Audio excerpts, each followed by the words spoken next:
Dance with me tonight, she smiled, shocked when Dean Martin waltzed her across the floor. The unexpected invitation. The autumn evening hung heavy with anticipation as Margaret stood in the dimly lit corridor of the Coconut Grove nightclub in Los Angeles. The year was 1952, and the air itself seemed to shimmer with possibility. She adjusted the delicate pearl necklace around her neck, her fingers trembling slightly as the distant sound of a jazz orchestra drifted through the velvet-draped walls.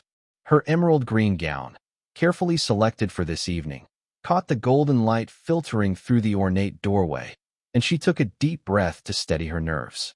Margaret had worked as a costume designer for the studios for nearly 5 years, but she had never attended one of these exclusive galas. Her invitation had come as a complete shock, a handwritten note from the event coordinator, requesting her presence as a special guest. She still didn't understand why she had been chosen. Perhaps it was her work on the recent film production, or perhaps it was simply a clerical error. Regardless, here she was, standing at the threshold of Hollywood's most glamorous venue, watching the elite of the entertainment world drift past her like characters in a dream. The ballroom was a masterpiece of Art Deco elegance.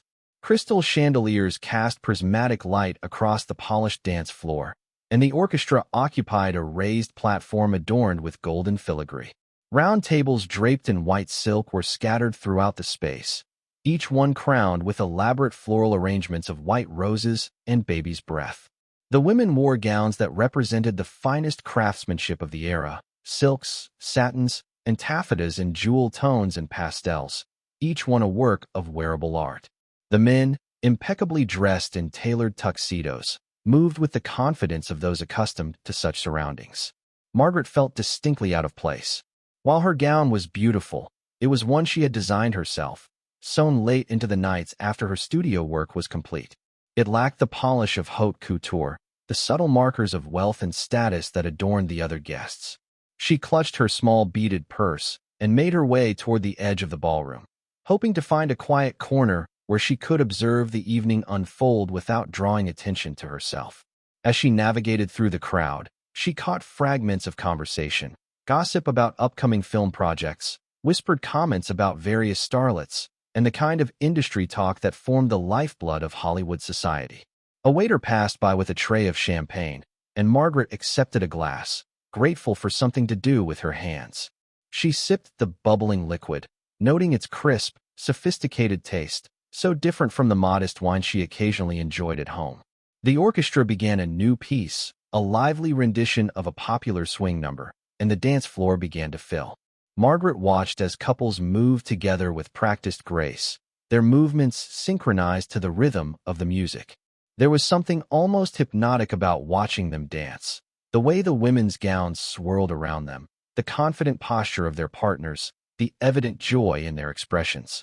She was so absorbed in watching the dancers that she didn't notice the man approaching until he was directly beside her. When she turned, startled, she found herself looking into the warm, dark eyes of Dean Martin himself. Her breath caught in her throat.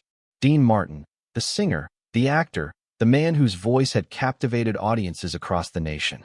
He was even more striking in person than he appeared on the silver screen, with his dark hair perfectly styled and his smile radiating an effortless charm. "You look like you're enjoying the view," he said, his voice carrying that distinctive smooth quality that had made him famous. His accent was warm, with just a hint of his Italian heritage coloring his words. Margaret felt her cheeks flush. Yes, it's quite beautiful," she managed to say, her voice sounding small and uncertain to her own ears. Dean smiled, and it was a genuine smile, not the practiced expression she might have expected from a star of his magnitude. "I'm Dean," he said, extending his hand. "And you are?" "Margaret," she replied, placing her hand in his. His grip was warm and firm, and she was acutely aware of the contrast between his polished sophistication and her own nervous energy. "Margaret Ashford." "Well, Margaret Ashford," Dean said, his eyes twinkling with amusement. "I have a feeling you're not quite comfortable here. Am I right?" There was something disarming about his directness, and Margaret found herself answering honestly. "Is it that obvious?" "Only to someone who knows what it feels like to be out of place," Dean replied. "Believe it or not, I still get that feeling sometimes, even after all these years." There's something about these events that can make anyone feel like an outsider. He paused, studying her face with genuine interest. Tell me, what brings you to the Coconut Grove this evening? Margaret explained about her work as a costume designer, about the mysterious invitation, about her uncertainty regarding why she had been selected to attend. As she spoke, she found herself relaxing slightly. Dean listened with apparent genuine interest, asking questions and responding with comments that suggested he was truly engaged in the conversation rather than simply waiting for his turn to speak. Subscribe to our channel to discover more incredible stories from Hollywood's golden age. Click the subscribe button now and never miss an episode of these fascinating tales from the entertainment industry. As the evening progressed, Dean remained by her side, introducing her to various people and ensuring that she felt included in the social dynamics of the event. He was attentive without being overbearing, charming without being false. Margaret found herself genuinely enjoying his company, and more importantly, she found herself beginning to feel like she belonged in this glittering world, at least for this one magical evening.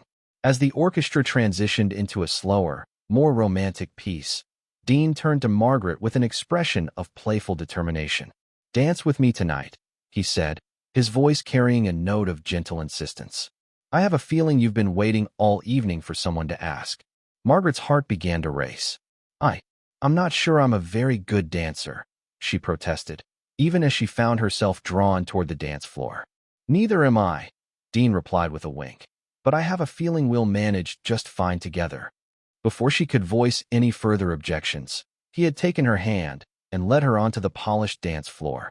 The other dancers seemed to fade into the background as Dean placed one hand on her waist and held her other hand gently in his. The orchestra swelled around them, and Margaret found herself moving in perfect synchronization with his steps. It was as if the world had narrowed to just the two of them and the music. Dean was an excellent dancer, his movements fluid and confident, and he guided her with such ease that she felt as though she were floating across the floor.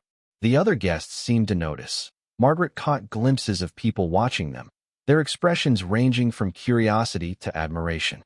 She realized, with a start, that they must make quite a striking pair. Dean Martin, one of Hollywood's most eligible bachelors, dancing with an unknown woman in a self-designed gown.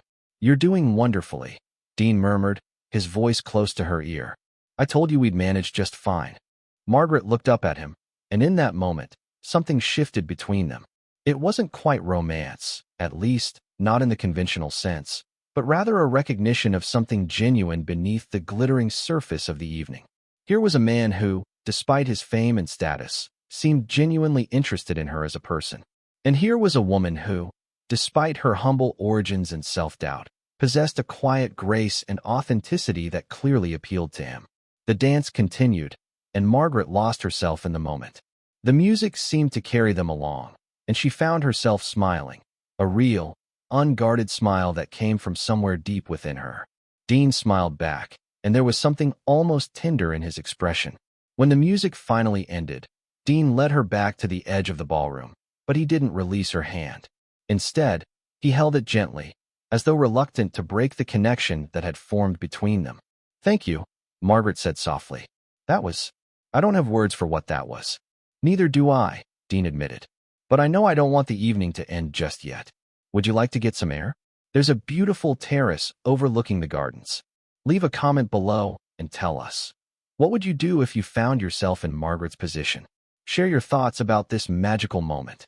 Margaret nodded, and Dean led her through the crowded ballroom and out onto the terrace. The night air was cool and refreshing, carrying with it the scent of jasmine and roses from the gardens below.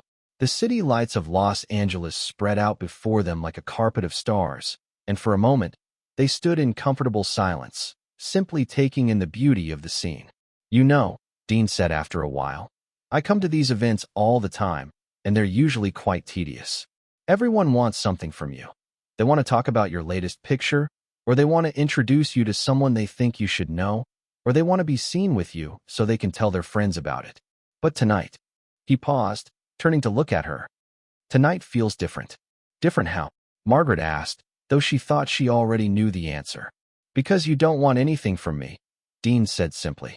"You didn't even know who I was when I approached you, did you?" Margaret laughed softly. Of course I knew who you were. I'm not completely isolated from the world. But you're right. I didn't approach you because of who you are. I was quite content standing alone, watching the dancers. That's what I mean, Dean said. There's something refreshing about that. In this town, everyone is always performing, always trying to be something they're not. But you're just yourself. It's quite remarkable, actually. They talked for hours on that terrace. As the evening deepened and the stars grew brighter overhead, Dean told her about his childhood in Ohio, about his early struggles in the entertainment industry, about the dreams that had driven him to pursue a career in show business. Margaret, in turn, shared her own story, her love of design, her passion for creating beauty through costume and fabric, her quiet ambition to one day have her own design studio. As the night wore on, Margaret became increasingly aware of the contrast between her world and Dean's. He moved in circles of wealth and fame that she could barely imagine. Yet, in this moment, on this terrace under the stars, those differences seemed to matter very little. What mattered was the genuine connection that had formed between them, the sense that they understood each other in a way that transcended their different circumstances. As dawn began to break over Los Angeles, painting the sky in shades of pink and gold, Dean and Margaret reluctantly made their way back inside the ballroom. The party was winding down, with only the most dedicated revelers still dancing. The orchestra had taken a break, and the remaining guests were scattered throughout the venue, some engaged in quiet conversation, others simply enjoying the last moments of the evening. Dean walked Margaret to her car, a modest but well-maintained sedan that stood in stark contrast to the luxury vehicles surrounding it. As they reached it, he took both of her hands in his, and Margaret felt her heart quicken at his touch. "I don't want this evening to end," he said softly.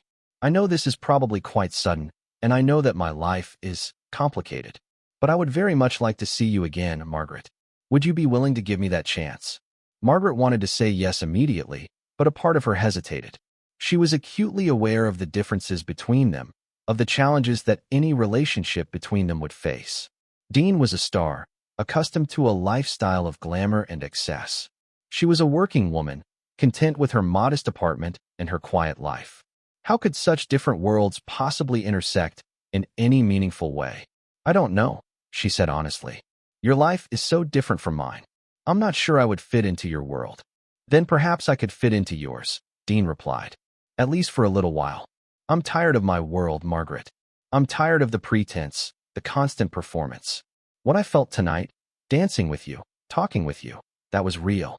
I haven't felt that in a very long time." Margaret looked into his eyes and saw genuine sincerity there. Against her better judgment, she found herself nodding. "All right," she said, "but we should take things slowly. I need to understand what this means, and I'm sure you have complications in your life."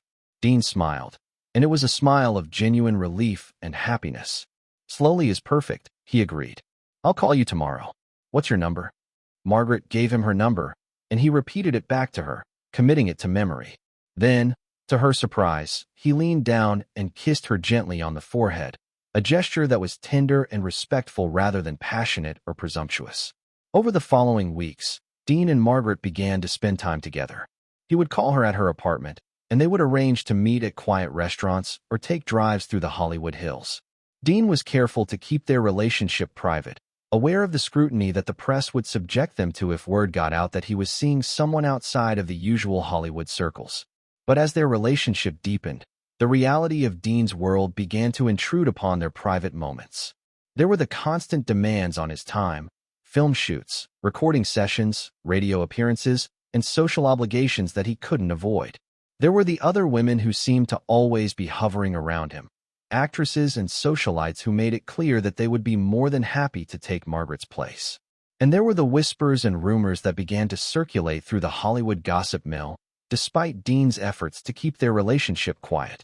If you're enjoying this story, please like this video. Your support helps us continue bringing you these captivating tales from Hollywood's golden era. One evening, about 2 months into their relationship, Dean arrived at Margaret's apartment looking troubled. He had been distant during their last few meetings, and Margaret had begun to sense that something was wrong. She had tried to ask him about it, but he had always deflected her questions with humor or affection. "We need to talk," he said, and those 4 words struck fear into Margaret's heart. She had heard them before, in different contexts, but they always seemed to precede bad news. They sat on her small sofa, and Dean took her hand. "I've been offered a role in a major film," he said. "It's the kind of opportunity that could change my career, take me to the next level. But it would require me to be in Europe for 6 months, filming on location." Margaret felt her stomach drop. "That's wonderful," she said, trying to inject enthusiasm into her voice even as her heart was breaking. "You should take it." "That's just it," Dean said. "I don't know if I want to take it. Not if it means leaving you." "Dean," Margaret said gently, "you have to take it. This is your career, your dream. I can't ask you to give that up for me." "You're not asking me to," Dean replied. "But I'm asking myself. Margaret, I love you. I know it's fast, and I know it's probably crazy, but I do. And the thought of being away from you for 6 months is unbearable." Margaret felt tears prick her eyes. She loved him too, but she also loved him enough to know that she couldn't be the reason he turned down the opportunity of a lifetime. "You have to go," she said firmly. "And when you come back, we'll figure things out. But you can't pass this up. You just can't." Dean pulled her close, and they held each other in silence, both aware that something fundamental was shifting between them. The magical evening at the coconut grove had led to something real and beautiful, but it had also led them to a crossroads where the demands of his world and the simplicity of hers could no longer coexist. The 6 months that followed were the longest of Margaret's life. Dean called whenever he could, but the time difference made communication difficult, and the demands of filming meant that his calls were often brief and hurried. Margaret threw herself into her work, taking on additional projects and spending long hours at the studio. Her colleagues noticed the change in her, the way she seemed more withdrawn, the way she poured her emotions into her designs with an intensity that bordered on obsession. She created a costume for a film set in 1920s Paris, and as she worked on the intricate beading and delicate fabrics, she found herself thinking of Dean. She designed a gown for a dramatic scene, and she imagined him seeing it, imagined him understanding the emotions she had poured into every stitch. The letters that Dean sent were beautiful and heartfelt. He wrote about the beauty of the European countryside, about the challenges of filming, about how much he missed her. But as the weeks turned into months, Margaret began to notice a subtle shift in his letters. They became less frequent, and when they did arrive, they seemed more distant, as though written by someone who was slowly being absorbed into a different world. She tried not to let it hurt, tried to tell herself that this was inevitable, that long-distance relationships rarely survive the test of time and distance. But knowing something intellectually and accepting it emotionally were two very different things. One evening, about 5 months into Dean's absence, Margaret was working late at the studio when she saw a photograph in a trade publication. It showed Dean at a premiere in Rome, and he was with a beautiful Italian actress. They weren't touching, but there was something in their body language, something in the way they looked at each other, that made Margaret's heart clench. She told herself that it meant nothing, that it was probably just for the cameras. But doubt had taken root, and it grew with each passing day. When Dean finally called, a week later, Margaret could hear the hesitation in his voice. "Margaret," he said, "I need to talk to you about something." "I know," Margaret said quietly. "I saw the photograph." There was a long silence on the other end of the line. "It's not what you think," Dean said finally. "Nothing happened. But, Margaret, I've been doing a lot of thinking while I've been here. About us, about my life, about what I want." Margaret's throat felt tight. "And what do you want?" she asked, though she was afraid she already knew the answer. "I want to be honest with you," Dean said. "I care about you deeply. What we had was real, and it was beautiful. But I'm not sure I'm capable of the kind of commitment that you deserve. My life is complicated, and I'm not sure I can give you what you need. Don't miss the final chapter of this emotional journey. Subscribe now to ensure you see how Margaret and Dean's story concludes. Hit that subscribe button." Margaret listened as Dean explained his feelings, his doubts, his fears about the future. And as she listened, she realized that she had known this was coming. Deep down, she had always known that their time together was borrowed, that it existed outside of the normal rules of reality, like the magical evening at the coconut grove had been. "I understand," she said when he had finished. "And I appreciate your honesty. I think we both knew this was coming, didn't we?" "I'm sorry," Dean said, and she could hear the genuine remorse in his voice. "I'm so sorry, Margaret. You deserve someone who can give you everything, Someone whose life isn't so complicated.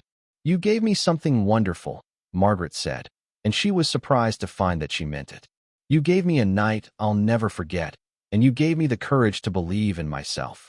That's more than most people get. They talked for a while longer, and by the time they hung up, they had reached an understanding. It wasn't a happy ending, but it was an honest one. Dean would return to Los Angeles in a few weeks, but they both knew that their relationship had run its course. The magic of that first evening had been real, but it had also been fleeting. A moment of perfect connection in two lives that were ultimately moving in different directions.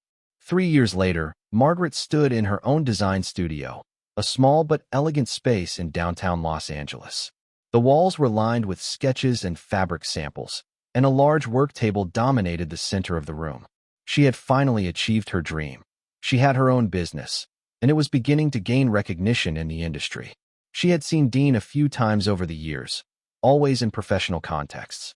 They had run into each other at industry events, and they had always exchanged warm greetings and brief conversations. There was no awkwardness between them, but there was also no attempt to rekindle what they had once shared. That chapter of their lives had closed, and they had both moved on. Margaret had dated other men, though none of them had quite captured her heart the way Dean had. She had come to accept that some connections in life were meant to be brief, meant to teach us something about ourselves and what we're capable of feeling, rather than meant to last forever. One afternoon, a young woman came into her studio seeking costume design services for an independent film. As Margaret listened to the woman's vision for the project, she found herself thinking back to that magical evening at the Coconut Grove. She thought about the courage it had taken to accept Dean's invitation to dance, about the way that one moment had changed the trajectory of her life.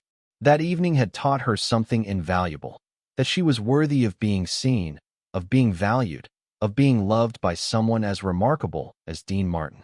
It had given her the confidence to pursue her dreams, to believe in herself even when the world seemed designed to diminish her. And while the relationship hadn't lasted, the impact it had on her life was permanent and profound. As she worked on the costume designs for the young woman's film, Margaret found herself infusing them with the same passion and artistry that had characterized her work during those months with Dean. She was creating beauty not because she was trying to impress anyone, but because she had learned, through her time with him, that beauty was worth creating for its own sake. Years later, when Margaret had become a respected and successful costume designer in her own right, she would occasionally be asked about her inspiration, about the source of the passion that seemed to flow through her work. She would smile mysteriously and speak vaguely about a magical evening and a dance that had changed everything. She never mentioned Dean by name, but those who knew her well could see the fondness in her eyes when she spoke of that time. Dean, for his part, went on to have a long and successful career in Hollywood. He became one of the most beloved entertainers of his generation, known for his smooth voice, his comedic timing, and his charm. But those who knew him well said that there was always a certain wistfulness in his expression when he spoke of the early days of his career, of a time when he had met someone who saw him not as a star, but as a person. What did you think of Margaret and Dean's story? Leave a comment below, sharing your favorite moment from their journey. We'd love to hear your thoughts. The evening at the Coconut Grove became a legend of sorts in Hollywood circles, a story that was told and retold, embellished and romanticized over the years. Some said it was a great love story cut short by circumstance. Others said it was a cautionary tale about the impossibility of love between two people from different worlds. But those who knew the truth understood that it was something more nuanced and complex than either of those interpretations.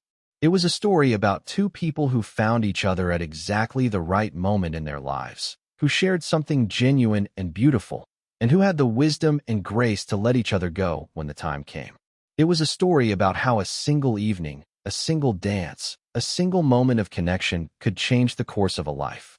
And it was a story about the power of human connection to transform us, to inspire us, and to remind us of what we're truly capable of becoming.